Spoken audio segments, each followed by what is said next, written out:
نبينا محمد عليه الصلاة والسلام أيا جبريل بأوي مدو كويد ربك باكو صور سلامي سلام بار ربك كاغا وضع وحنا لغو أمر يا إناد قرسة رملة بنت أبي سفيان قبضا ننكيدي كويدي أرض الحبشة إلهي درتي أرض الحبشة إيضا مهاجرة أجوكتا كيلي قيدنا أقل كياري عريش قدح سيحانيسا قبضا أساس زوجتنا تكون نقطة لغو أمري هلكا كقرسو كم يرسال لغو يدي لأن مركابو نبيكو صادر مركا إرقو بغركي نجاسي با نبيكا مهركا كبحيي dadkii iyada la socdayna waxay ka dhex dooratay Khalid ibn Saciid ay ku tiri adiga iga noqonaya bay ku tiri ma aragtaan waligayga adiga iga noqonayo ada dad igu dhow taana markaa bay noqotay ummul mu'miniin radiyallahu anha Ramlah bint Abi Sufyan gabadh qiimo badan bay noqotay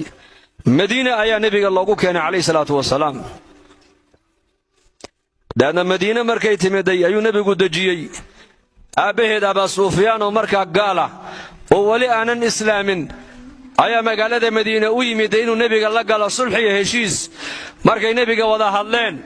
أي صلحي قي أرميه لقا وضع هاللي أيو يستريب إن أنت هذه الرملة سيمر وصيب بوقو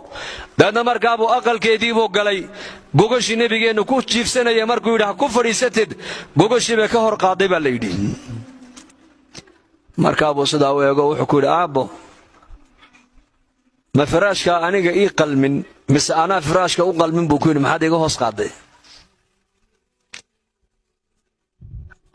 markaabay ku tiri maya aabba firaashkan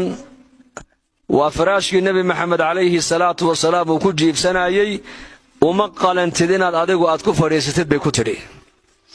waayo adigu nin mushrika oo nijaasa ayaa tahay firaashka nabi maxamed waa firaash daahira bay ku tiri dal firso iimaanku waa cajiib waa aabaheedii dhalay islaamnimada markay